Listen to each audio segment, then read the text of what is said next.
Jawa menyebutnya Rioyo besar. Jadi memang ini hari raya yang besar, lebih besar dari hari raya Idul Fitri. Bukan hanya di Indonesia, di orang Jawa ya, di kalangan Jawa idiom itu ada, tapi di negara-negara Muslim juga nyebutnya sama.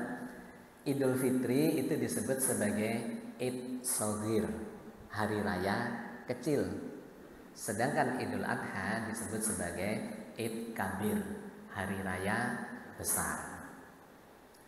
Nah, saya diminta oleh kawan-kawan takmir untuk mengkaji tentang itu ya, kita sharing-sharing terkait dengan latar belakang dari Idul Adha itu. Begitu banyaknya hikmah yang terkandung di dalamnya, sehingga saya menulisnya dalam sejumlah buku. Ada 3 buku saya menulis tentang seputar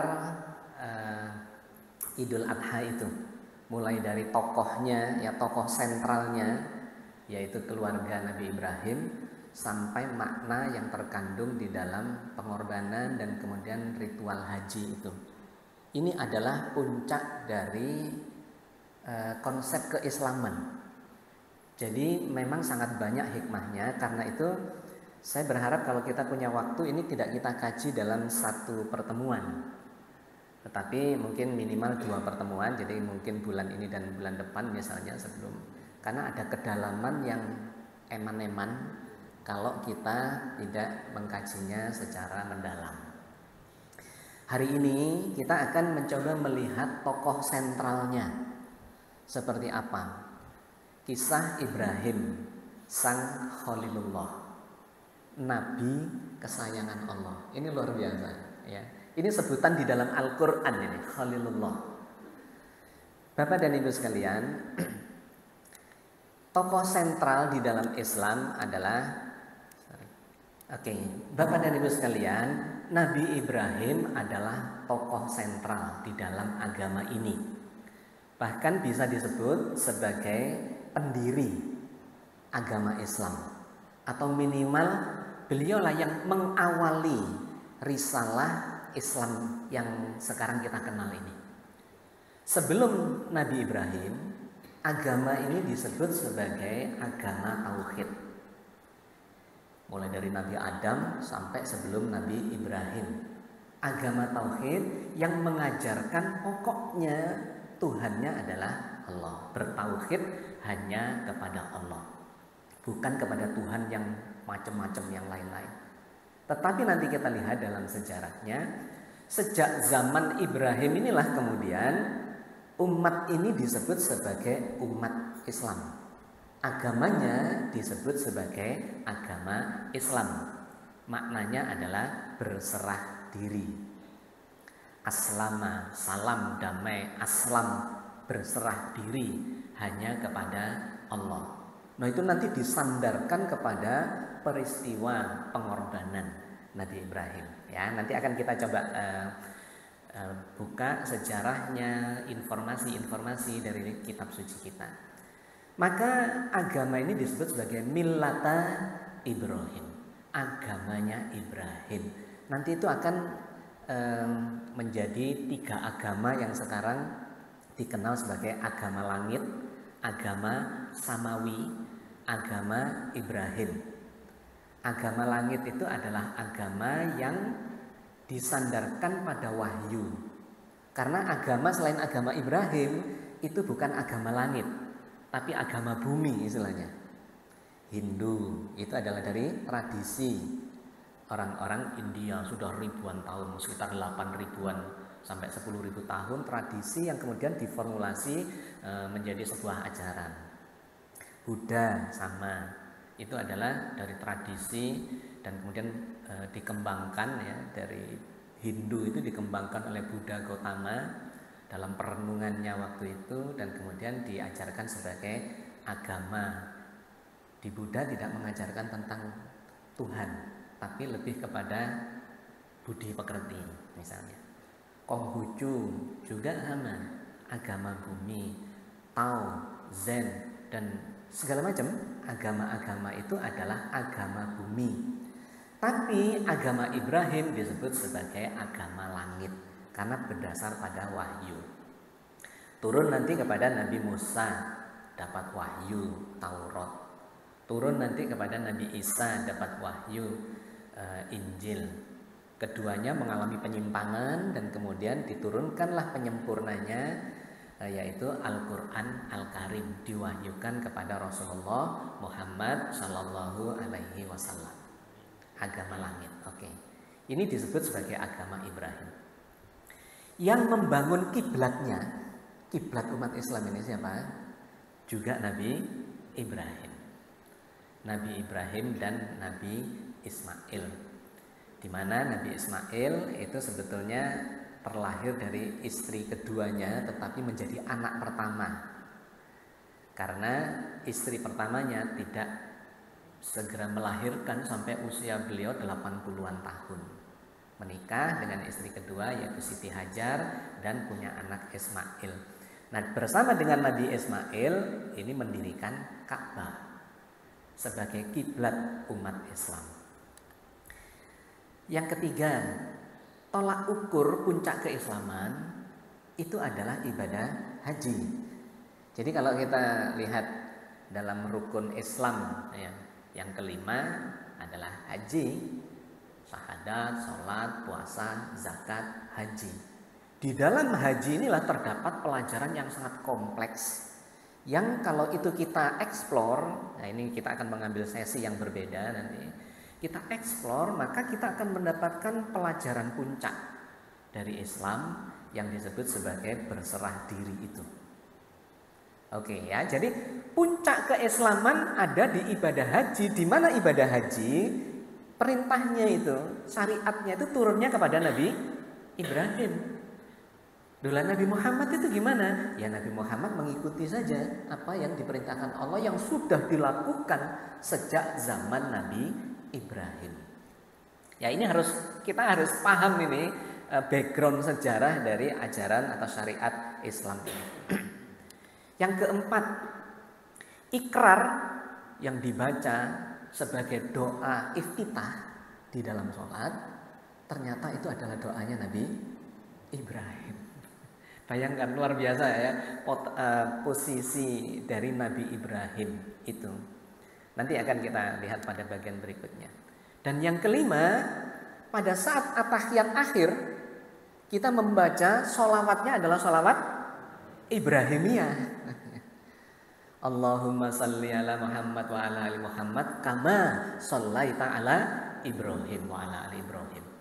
Wa barik ala Muhammad wa ala ali Muhammad kama barakta ala Ibrahim wa ala ali Ibrahim fil alamina innaka Hamidum Majid.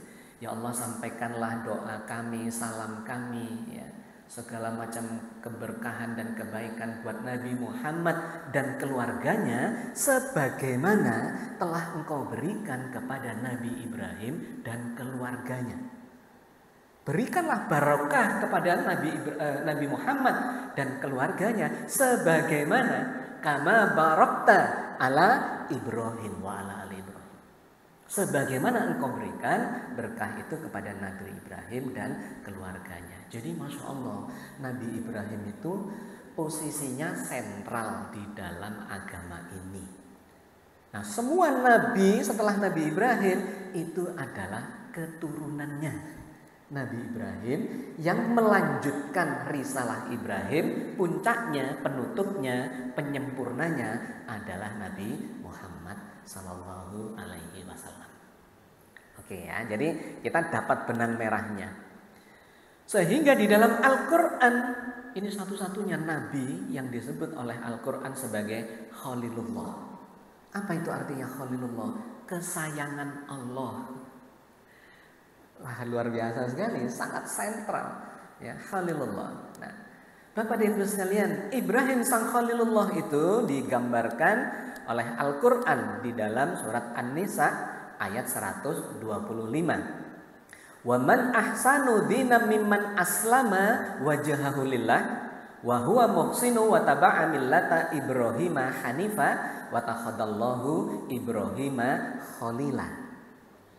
Dan siapakah yang lebih baik agamanya dibandingkan dengan orang yang berserah diri kepada Allah sedang dia mengerjakan kebajikan dan mengikuti agama Ibrahim yang lurus, dan Allah mengambil Ibrahim sebagai kesayangannya. Amin. Waman ahsanu dinamiman aslama wajahahu lillah. Siapakah yang lebih baik agamanya? Ya, ini disebut terkait dengan agama. Waman ahsanu dinamiman aslam. Dibandingkan dengan orang yang aslama wajahahu lillah. Itu menggunakan kata aslam, yaitu orang yang berserah diri. Aslama wajahahu, menyerahkan orientasi, ya, wajahnya itu artinya orientasi hidupnya hanya kepada Allah saja. Berserah diri, mengorientasikan hidupnya hanya kepada Allah saja. Nah, ini kemudian digunakan nanti di ayat-ayat yang lain, kata aslam ini menjadi nama agama kita. Islam, orangnya kemudian disebut muslim, orang yang berserah diri hanya kepada Allah. Dan bukan cuma itu, wahwa muhsin, dia juga melakukan kebajikan. Ini nanti yang melandasi tahapan kualitas keislaman itu atau spiritualitas di dalam Islam, dimulai dari komitmen aslam, ya, bersyahadat, berkomitmen untuk hanya menyembah kepada Allah semata. Itu dikategorikan dalam kelompok beriman. Orang yang beriman itu adalah orang yang berkomitmen untuk hanya menyembah kepada Allah dan mengikuti risalah Ibrahim yang di zaman kita dibawa oleh Nabi Muhammad SAW itu. Tapi kemudian wahwa muhsin, dia berbuat banyak kebajikan. Gak cukup komitmen saja, tetapi harus dilakukan, dipraktekkan dalam keseharian. Itulah yang disebut sebagai takwa. Kita sudah pernah mengkaji tentang ini. Iman itu adalah komitmen internal, keyakinan, ya, yang dibangun berdasar keyakinan, di mana keyakinan itu dibangun berdasar ilmul yakin, ainul yakin, hakul yakin. Tetapi keyakinan saja nggak cukup, harus dipraktekkan, diaplikasikan dalam kehidupan. Maka praktek itulah yang disebut sebagai iman. Dan prakteknya harus karena Allah, yang disebut sebagai takwa.